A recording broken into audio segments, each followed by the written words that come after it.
অজু করার পরে গালিগালাজ করলে অজু নষ্ট হবে কিনা? আসলে অজু একটা মানুষকে পবিত্র করে। এজন্য অজু করার পরেই আমরা আল্লাহর কাছে দোয়া করি, আল্লাহুম্মা জাআলনি মিনাত তাওয়াবিন ওয়া জাআলনি মিনাল মুতাতাহহিরিন। আল্লাহ তাআলা আপনি আমাকে পুত পবিত্র বানান, আমার তাওবাকে আল্লাহ আপনি কবুল করেন। তো যে লোক তাওবা করলো, পুত পবিত্র হওয়ার জন্য আল্লাহর কাছে দোয়া করলো, তিনি গালিগালাজ করবে না। তবে গালিগালাজের জন্য অজু নষ্ট হবে না। আপনার ভিতরে যে মুনাফিকি আছে সেই মুনাফিকির পরিচায়ক হবে। মুনাফিকদের একটা আচরণ হচ্ছে ইদা খাসামা ফাজার, যখন কারো সঙ্গে বিতর্ক করে তখন গালিগালাজ করে। মাআযাল্লাহ।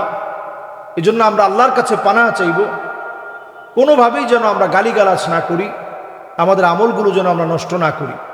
ওযু করার পর অনেক বেশি পুত পবিত্র থাকার চেষ্টা করব, কারণ এই ওযুর প্রত্যেকটা ফোঁটায় ফোঁটায় আল্লাহ তাআলা গুনাহ মাফ করবেন। অনেক গুনাহ আপনি করেছেন, হাত দিয়ে, চোখ দিয়ে, মুখ দিয়ে, জবান দিয়ে কথা বলতে গিয়ে সব গুনাহ আল্লাহ মাফ করবেন ওযুর ফোঁটায় ফোঁটায়। আর নবীজি সাল্লাল্লাহু আলাইহি সাল্লাম আমাদেরকে চিনবেন, সুন্দরভাবে যারা ওযু করবেন, গুররান মুহাজ্জালিনা মিনাল ওযু, এই ওযুর সুন্দর পানির ঝকঝকে আবরণে নবীজি সেদিন আপনাকে আমাকে চিনবে।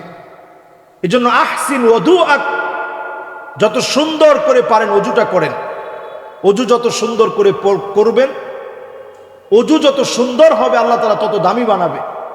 এজন্য আমরা সুন্দর করে ওযু করি, যথাযথভাবে ওযু করি। ওযুর পরে আমরা গালিগালাজ না করি।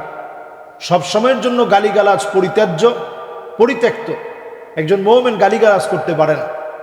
ওযু করার পরে আমরা আমাদের নিজেদের গুনাহ থেকে বেঁচে থেকে সেই সময়গুলোতে আমরা ইবাদত বন্দিগির জন্য অন্তত মনটাকে মনস্থ করে ফেলি, সওয়াবের কাজে লিপ্ত হই। আল্লাহ তাআলা তৌফিক দান করুক। আসসালামু আলাইকুম ওয়া রাহমাতুল্লাহি ওয়া বারাকাতুহু।